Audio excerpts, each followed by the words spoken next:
Randy Wilson er den nationale leder af The Family Research Council. Han og hans kone Lisa opfandt kyskhedsballet i deres hjem for 10 år siden.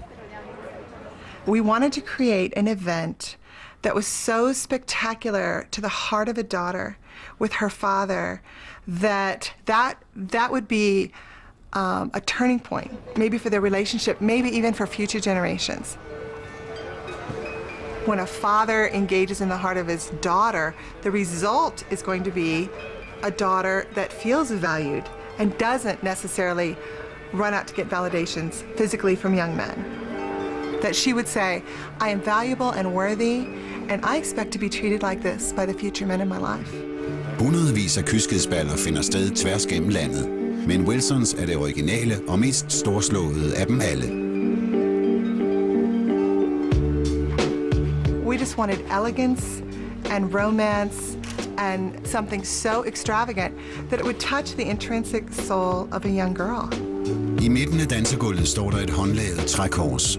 Alle de deltagende døtre danser omkring det og afgiver deres løfter om et liv i renhed. There's a core question that the feminine, if you will, the woman has in their being that needs to be answered. And that is, am I beautiful? Am I worthy of being pursued? Because they do go through that time where they feel awkward. They don't feel beautiful. It must be enforced by the father, the man in their life. If they do not get that reinforced by their father, they will go outside the home to get the answer to that question.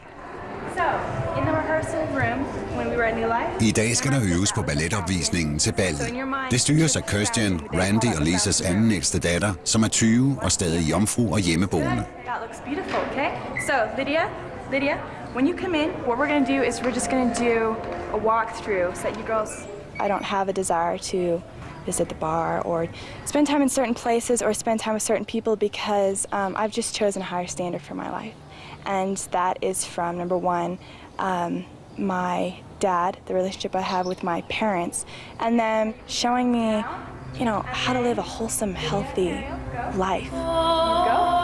Go around. And so, yeah, I've never had a desire to even date another young man unless it's going to be completely intentional.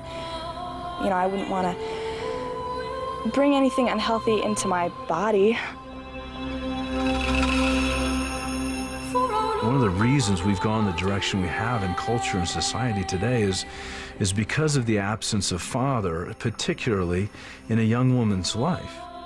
This, you know, you look at that for a moment, and the young girl that's 5 and 6 and 7 years old, who would you like to marry when you grow up? Well, my daddy.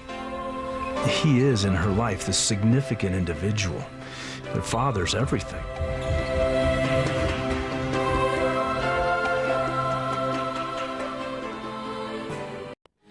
Heart's beating out, 'cause her father's not there.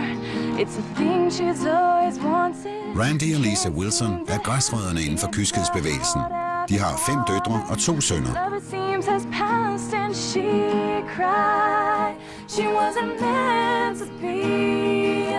Den ældste datter, Lauren, har sat en høj standard for sine 4 søstre. Hun afgav kyskhedsløftet og forblev jomfru til sin bryllupsdag for 18 måneder siden. I hadn't dated anyone until I met this young man, and it was just wonderful because we were in it. It was intentional. We were getting to know each other's hearts, where we wanted to go in life, what our dreams were. And did you hold hands? We didn't. No, we decided early on that we didn't want to add any of that kind of any kind of physical touch because we felt that would be distracting from getting to know the heart of the other person. So I don't even need to ask if you kissed him before you got married? No. Both of us had made up our minds separately. We didn't even know that we had both agreed to do this in life, but we wanted to save our first kiss for our wedding day, and that's what we did. Sorry about that. Hver uge samles Wilson-børnene for at modtage deres fars velsignelse. Well, Father God, these are your treasures, your gifts that you've given to us, and we ask that you speak your life and your blessing. Lauren, you're beautiful, a joy and a treasure to us. And you are a victorious one. That's part of your name and the meaning of it. And you will overcome those things that come across your path in life. Lord, best you can keep you. Lord, make his face shine upon you, be gracious to you, and turn his face towards you and give you peace. Love you. Colton, you're a man of God. And your name actually means leader of men. How have you managed with 7 children? I mean, have you ever felt really exhausted, depressed? Oh, yes. Can you tell us? Absolutely. There have been days when, or seasons of life, especially during pregnancy, which has been really hard for me, where it's been really hard.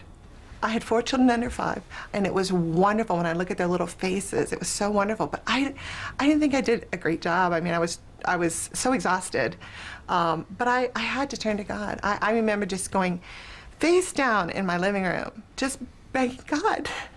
So yes, I've dealt with depression. I've dealt with complete exhaustion. I've dealt with, I don't know how I can be the best mom for these kids.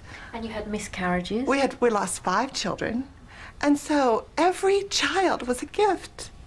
How did you cope with losing 5 children? It was very painful. Very painful.